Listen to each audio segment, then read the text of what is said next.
इसके बाद scene cut होता है और हम देखते हैं सियांग अपने दोस्त से मिलने आया है। दोस्त बिना देर करते हुए सीधे सियांग को सगाई के बारे में पूछता है कि चलो हम दोनों सगाई कर लेते हैं। तुमको जल्दबाजी नहीं कर रहे हो? अभी तो हम दोनों ठीक से एक दूसरे को जानते भी नहीं है। अरे नहीं नहीं, ये तो एकदम ठीक समय है। मेरी शादी की उम्र हो चुकी है और मैंने सोचा कि तुमको प्रपोज कर दूं, तो चलो जल्दी से शादी कर लेते हैं। तभी बाहर से एक लड़की आती है और बोलती है तुमसे मुझे जरूरी काम है, चलो बाहर चलो। और वो उठकर बाहर चला जाता है। उसे धक्का देती है, तुम्हें क्या लगता है तुम इतनी आसानी से मुझसे अपना पीछा छुड़ा लोगे? लेकिन तुम ही बताओ, तुम उसको अपनी पत्नी के रूप में देखना चाहते हो, उसमें क्या है जो मुझ में नहीं है? और तुमको भी पता है कि तुमको कोई सीधा साधा लड़की हैंडल नहीं कर सकता। इसके बाद उनके खाने के टेबल पर मिस्टर बो भी आ जाता है और बोलता है मुझे लगता है आज तुमने सियांग के लिए बहुत सारा खाना बनाया है, क्या मैं तुम लोगों के साथ बैठ सकता हूँ? मिस्टर बो बैठकर अपना खाना खाने लगते हैं। दोस्त उसको खाने देता है लेकिन वो खाना नहीं चाहती। कोई बात नहीं, मैं खा लेता हूँ, और वो उठाकर खाने लग जाता है। यूनिवर्सिटी से मैसेज आया है, तुम जरा रुको मैं आता हूँ। मिस्टर बो बोलता है तुम्हें क्या लगता है उसे कोई जरूरी काम था? बिल्कुल नहीं, उसे किसी लड़की ने मैसेज किया है। इस लड़के में जरूर कोई गड़बड़ी है, तुम्हें एक बार देखना चाहिए। सियांग बोलती है लेकिन इससे तुम्हें कोई लेना देना नहीं, मैं अपने रिश्ते निभाना जानती हूँ, लेकिन तुम्हें किस बात का डर है कि तुम मुझसे दूर भाग रहे हो? लेकिन वो उठकर चली जाती है और बाहर जाते ही देखती है सच में उसका दोस्त किसी लड़की के साथ बात कर रहा है। दोस्त बोलता है तुम मुझे परेशान करना बंद करो, मेरी शादी हो रही है, लेकिन तुम्हें मेरी जरूरत है, शादी की नहीं। लेकिन वो देख लेता है कि सियांग उसे बहुत देर से देख रही है। उसे समझाने लग जाता है कि तुम जो देख रही हो वो सच नहीं है। सियांग बोलती है तुम एक नंबर के झूठे हो, अगर तुम्हारे साथ उसका कोई गलत संबंध नहीं है तो तुमने पहले मुझे उसके बारे में क्यों नहीं बताया? ठीक है, तुम एक काम करो, इसके बाद मुझसे मिलने की बिल्कुल कोशिश मत करना और हमारा रिश्ता यहीं पर ही खत्म होता है। उसके जाने के बाद लड़की तो उसे थप्पड़ मारने वाली होती है, ये बोलकर कि तुम इसके ही लायक हो। लेकिन वो उसका हाथ पकड़ लेता है और बोलता है मैं अभी एक सिंपल लाइफ जीना चाहती हूँ और तुम मुझसे ना ही मिलो तो अच्छा होगा, और वो वहाँ से चला जाता है। मिस्टर वो सियांग के लिए खरीदी हुई अंगूठी बहुत देर से देख रहा होता है। तभी सियांग वहाँ पर अचानक से आने पर वो बिल्कुल घबरा जाता है। अरे मैं तो ये कुरियर देने आई थी, तुम मुझे देखकर इतना डर क्यों रहे हो? लेकिन तुम कुछ अलग दिख रहे हो, क्या हुआ है? ओ, तुम्हारा ब्रेकअप हो गया है, ये बोलकर वो उसका मजाक उड़ाने लग जाता है। अगर तुम्हारा हंसना हो गया है तो मैं यहाँ से जा सकती हूँ। ठीक है, तुम जाओ और अपना काम करो। मिस्टर वो कुरियर में एक चिट देखता है जिसमें लिखा है मैं तुम्हारे साथ हमेशा हूँ। अरे लगता है ये मुझे कोई चाहने वाला भेजा है, इतना हैंडसम होना भी मेरे लिए अब दिक्कत हो गया है। मिस्टर बो और सियांग आज फिर से नई सेक्रेटरी ढूंढने की कोशिश करते हैं। तभी एक लड़की आती है जिसका बात करने का तरीका पूरा सियांग जैसा है, और उसकी बातें सुनकर मिस्टर बो को सियांग की पहली इंट्रोडक्शन की बात याद आ जाता है। मुझे लगता है ये तुम्हारे लिए सही होगा। यही लड़की सिलेक्ट हो जाती है और उसे काम सिखाने के लिए भेज दिया जाता है। जाते समय वो देखती है उसका भेजा हुआ चिट नीचे पड़ा है। एक नई सेक्रेटरी चुने जाने की वजह से अब सियांग को वहाँ से जाना पड़ेगा। वो अपनी चीजें वहाँ से समेटने लग जाती है। तभी मिस्टर बो वहाँ पर आते हैं और बोलते हैं तुम्हें अभी भी यहाँ पर 3 दिन रहना होगा, क्योंकि नई सेक्रेटरी को तुम्हें ये सब काम सिखाना होगा। रात के अंधेरे में नई सेक्रेटरी मिस्टर बो के ऑफिस रूम में घुस जाती है। उनकी हाथ से गिरा हुआ रिंग और चिट उठा लेती है। हम दोनों एक दूसरे के लिए ही बने हैं, ये बोलकर वो अंगूठी पहन लेती है। इसके बाद हम देखते हैं सियांग अपने घर वापस आ गई है। वो खाना देखकर बोलती है ये तो मेरे पसंद का खाना नहीं है, तो फिर किसका है? माँ बोलती है दरअसल हमारे घर एक मेहमान आने वाला है। उसका पापा बोलता है तुम्हें याद नहीं, तुम्हें दरवाजे पर एक गंदा बच्चा मिला था, तुम्हें पता है वो वापस आ गया है। तभी सियांग को याद आता है कि वो जब छोटी थी तभी एक लड़के को उसके घर आने के लिए बोला था। अरे वो तो यहाँ से चला गया था ना, तो आपने उससे कांटेक्ट कैसे किया? माँ बोलती है अरे नहीं नहीं, हमने उससे कांटेक्ट नहीं किया, बल्कि वो हमारा खबर लेने के लिए हमारे घर आए थे। तुम जानते हो वो अभी काफी सक्सेसफुल हो गया है और किसी कंपनी का बॉस है, लेकिन वो हमें चिट्ठियां भेजना कभी नहीं भूलते। दरवाजे की घंटी बजता है, मुझे लगता है वो आ गए हैं। सियांग जरा तुम जाओ दरवाजा खोलो। दरवाजा खोलते ही वो अपने सामने मिस्टर बो को देखती है और वो बोलता है सरप्राइज। सियांग उसे देखकर पूरी तरह घबरा जाती है और उल्टा सीधा काम करने लग जाती है। अरे बेटा, तुम्हारी पसंद की खाना बना है। अंकल, आज भी आंटी की हाथों की खाना पहले जैसे ही टेस्टी है।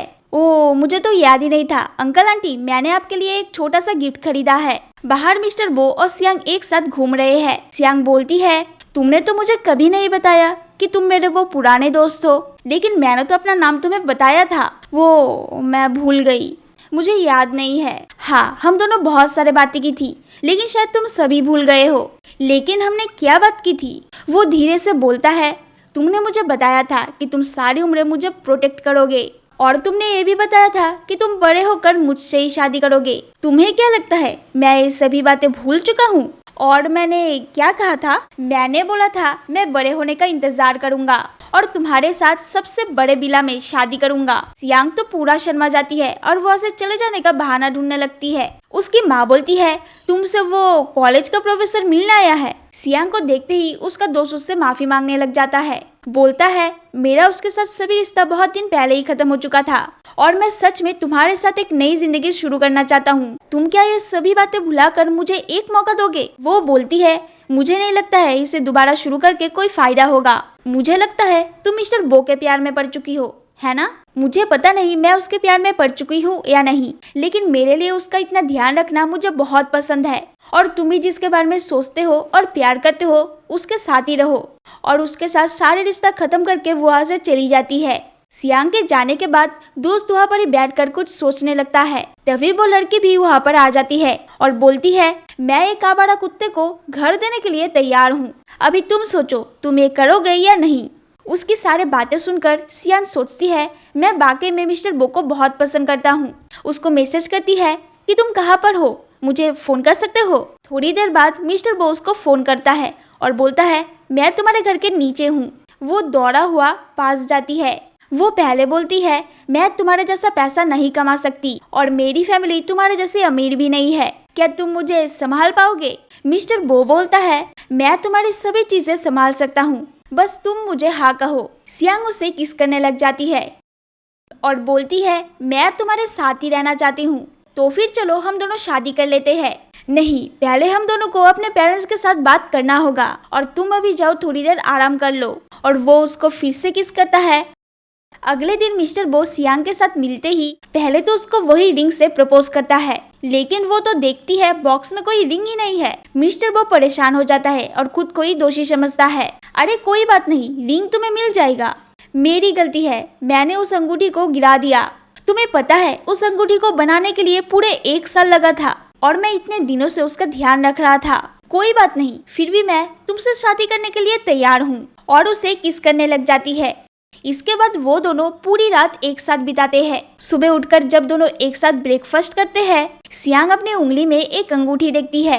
ये क्या है? तुमने मुझे एक कब पहनाया? दरअसल कल रात तुम्हारे सो जाने के बाद मैं इसे खरीद के ले आया था। ठीक है, आज तुम मुझे घुमाने ले चलो। अरे तुम्हारे साथ हाथ पकड़कर चलना कितना अच्छा लग रहा है और मुझे तो थोड़ी थोड़ी शर्म भी आ रही है। तभी कई बच्चे आकर उसे धक्का दे देती है, लेकिन वो उसे संभाल लेता है। तुम जरा रुको, मैं कुछ ले आता हूँ। तभी मिस्टर बो कहीं से बहुत सारा बलून ले आता है, बच्चों को कुछ बलून देता है और सभी को उड़ाते हुए सियांग को किस करने लग जाता है। अभी मिस्टर बो को सियांग के माता पिता के साथ बात करना होगा। अरे मैं अंकल आंटी से कैसे बात कर सकता हूँ? अंकल आंटी, मैं आपकी बेटी को बहुत पसंद करता हूँ और मैं उससे शादी करना चाहता हूँ। ठीक है, तुम दोनों बड़े हो चुके हो और समझदार भी हो, तुम दोनों जो भी फैसला लोगे हम दोनों मान जाएंगे।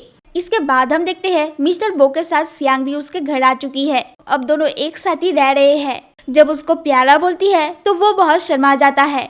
ऑफिस में सियांग की दोस्त बोलती है, तुम्हें पता है हमारे बॉस की सगाई हो गई है और उनकी वाइफ कौन है? नहीं नहीं, मुझे नहीं पता। लगता है तुम मुझे बहुत देर से याद कर रही थी, लेकिन तुम्हारे हाथ में अंगूठी क्यों नहीं है? अरे दरअसल मैं तुम्हारी सेक्रेटरी हूँ और ये बात सभी को पता चली तो तुम्हारी बदनामी होगी, तो मैं पहले नौकरी छोड़ देती हूँ, फिर अंगूठी पहन लूंगी। उनको ये सब करते हुए एक स्टाफ देख लेती है और वहाँ से शर्मिंदा होकर चली जाती है। सभी स्टाफ नए सेक्रेटरी के आसपास खड़े हैं। अरे तुम्हारा ये अंगूठी तो बहुत महंगा होगा। हाँ, ये मेरे मंगेतर ने मुझे गिफ्ट दिया है, लेकिन आज सुबह सियांग ने भी कुछ इस तरह की अंगूठी पहनी थी।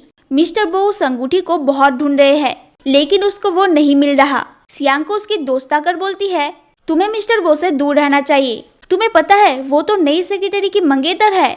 मंगेतर? लेकिन तुम्हें ये सब किसने बताया? अरे वो जो अंगूठी पहनी है ना, उसे मिस्टर बो ने खुद 1 साल से डिजाइन करवाया है। और तुम गुस्सा मत करो, मैंने बस तुम्हें सच्चाई बताया, लेकिन वो तो मिस्टर बो की मंगेतर नहीं है। तुम्हें शायद कोई गलतफहमी है। लेकिन नई सेक्रेटरी पीछे से ये सभी बातें सुन लेती है। दूसरी तरफ हम देखते हैं मिस्टर बो को किसी ने किडनैप करके एक जगह पर ले आए हैं। मिस्टर बो को जब होश आता है वो देखता है ये तो नई सेक्रेटरी है।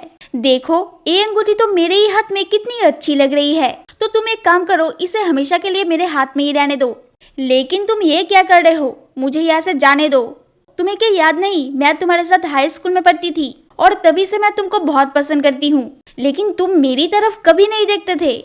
मैंने तुम्हें कितने सारे लेटर भेजा, बात करने की कोशिश की, लेकिन तुम कभी भी नहीं बात करते थे। और फिर सियांग के आने के बाद तो तुम बिल्कुल ही बदल गए। तुम समझ नहीं रहे हो, मुझे नहीं पता था कि तुम मुझे पसंद करते हो। एक लड़की दौड़ी सियांग के पास आती है और उसे सीसीटीवी फुटेज दिखाती है।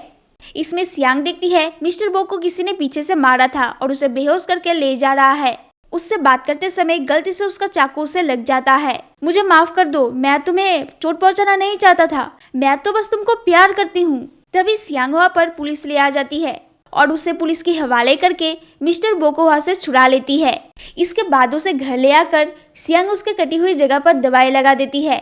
अगले दिन सियांग उसकी नौकरी छोड़कर बेहद खुश होती है और मिस्टर बो भी दौड़ते हुए उसके पास आता है और उससे बोलता है मुझे भी एक बड़ी पोस्ट पर नौकरी मिल चुका है। और दोनों एक दूसरे को खुशी से गले लगाते हुए हमारी स्टोरी आज यहीं पर ही खत्म होती है।